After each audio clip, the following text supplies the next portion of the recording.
Hi, my name's John Dick, here to explain how rifle and sniping skills work in SCUM. SCUM is an open-world survival game with a realistic approach to gameplay. In SCUM, you'll be able to create unique characters with different attributes and skill sets. The rifle's skill is inherited from the strength attribute, which generally defines everything related to muscle power. Sniping is linked to intelligence. Although both these skills require weapons, the former covers weapon handling, short-distance shooting, movement with weapons, and weapon maintenance, while the latter covers expertise in long-range shooting. The first thing we'll cover are the various stances and their relation to crosshair size. As with other combat games, crosshair size defines the scatter radius. This works in SCUM just as it works in other games. What's different in SCUM, however, are the additional factors that influence the size of the scatter radius. The most important factor is skill level. The rifle's skill is inherited from the strength attribute, which generally defines everything related to muscle power. If you want to be a good rifleman, you simply invest points in strength. Higher strength means better recoil control. The caliber of the bullet also influences weapon recoil. Stamina is another factor. If the characters are exhausted, ill, wounded, or drugged, their ability to handle weapons will be reduced. The amount of stamina, overall body condition, and metabolism processes depend largely on the constitution attribute. This means that even though the rifle skill is linked to the strength attribute, it also depends on other body attributes. After all, human bodies are complex machines. Scatter radius is significantly reduced when the player aims down the sight. Previous factors still apply, but since the player holds the weapon firmly and aims down the sight, the recoil is reduced and shot groupings are tighter.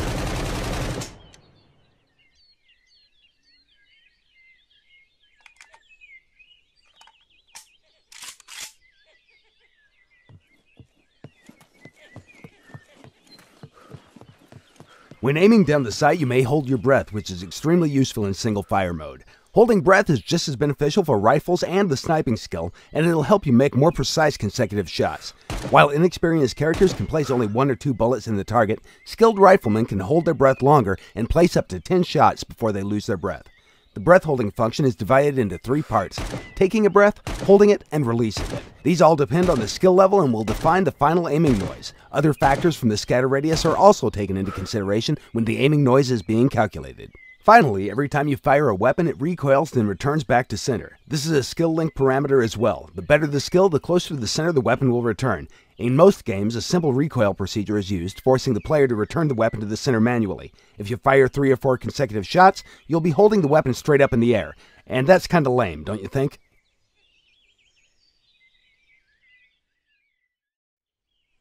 In the current scene, you can see 2 different characters with different stats. The character on the left is a slim person with below average strength attribute and maximum dexterity. The character on the right is suffering from accumulated fatigue and disease. Because of this, his strength attribute has been temporarily reduced. His rifle skill has been influenced by a strength drop and thus has been reduced from advanced to basic. This is actually a representation of how metabolism and external factors influence your character in the game.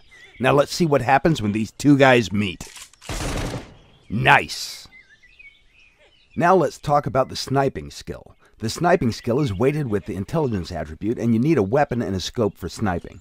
To mount a scope on the weapon, you'll first have to mount a rail. Also, you can mount numerous different scopes on a weapon with an attached rail. The first time you mount the scope, you'll have to calibrate it. The rifle scope calibration is called zeroing. At the moment, SCUM supports a simple zeroing procedure, but we can make it fully realistic if this is what you desire.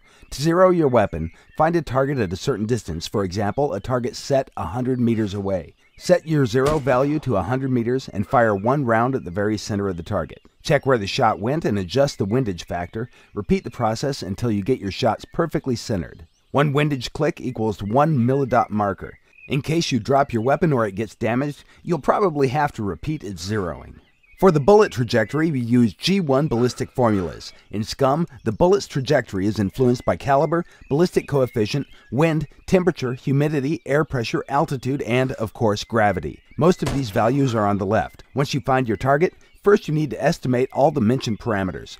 By quickly pressing the control key, your character will start to calculate everything. This calculation will take a long time for an inexperienced character and will not provide you with precise results. We refer to this action as ranging a target. Once you determine the range, you can adjust zero value or aim at a specific chevron marker.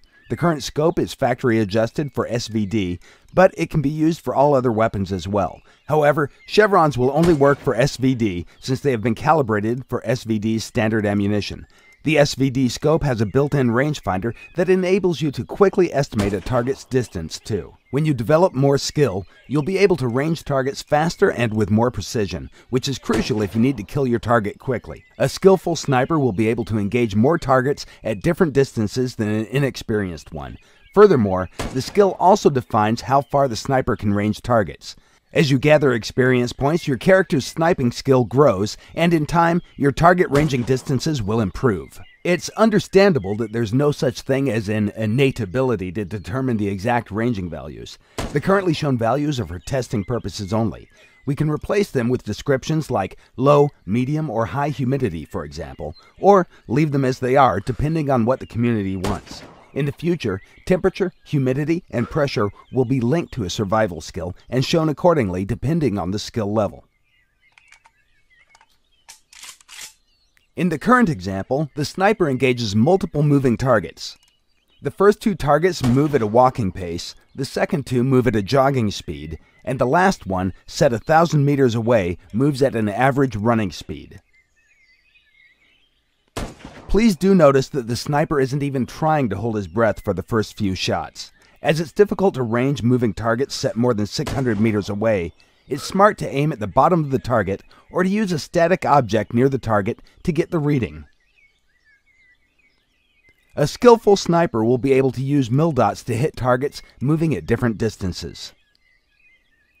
For the really distant targets, the player can use the windage knob adjustment to set up the aiming at a specific mil-dot. Take your time, breathe, you got this.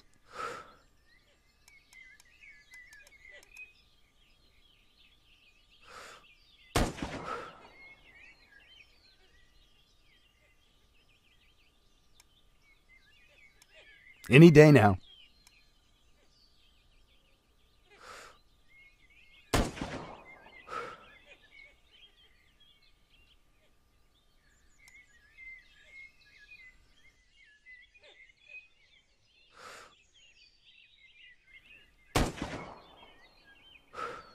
Nice shot.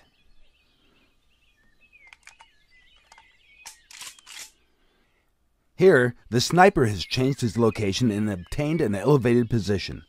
Higher positions provide snipers with a better overview of the situation. However, shooting from higher altitudes at the targets located below has an impact on the bullet's trajectories, especially when the air pressure changes depending on the altitude. This is mostly noticeable in the case of distant targets. Now let's see what happens when the weather changes. The wind is a powerful force that can change the bullet trajectory easily. Even with targets set 100 meters away, a strong side wind can shift the bullet sideways by 10 to 20 centimeters. If you're not good at locating the north in order to determine the wind direction, then check for obvious signs. Check how the trees are moving, where the leaves are being blown away to, or which direction the rain is falling if it's raining. To shoot targets in strong wind, you'll have to learn how to use the windage knob. A skillful sniper can hit a target with one of the first 3 bullets.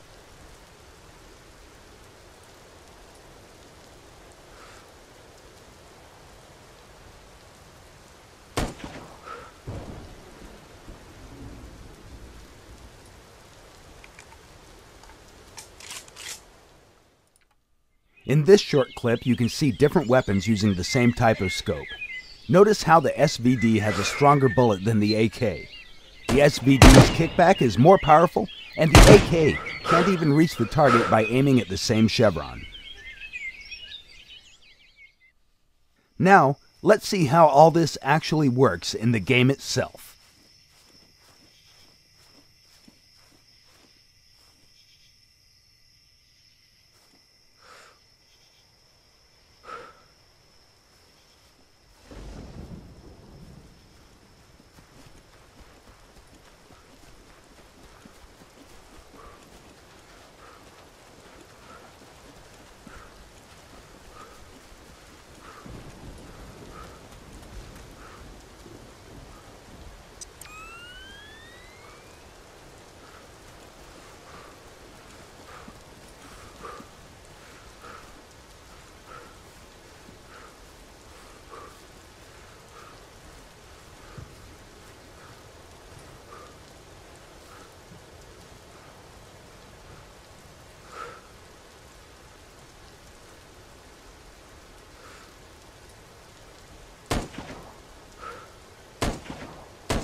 These have been the very basics about the rifles and sniping skills. Naturally, we plan to improve things even more and add many new features as well. Thank you for watching, and be sure to follow us on Facebook, Twitter, and our development blog at scumgame.com. No rabbits were harmed during the recording of this video blog presentation.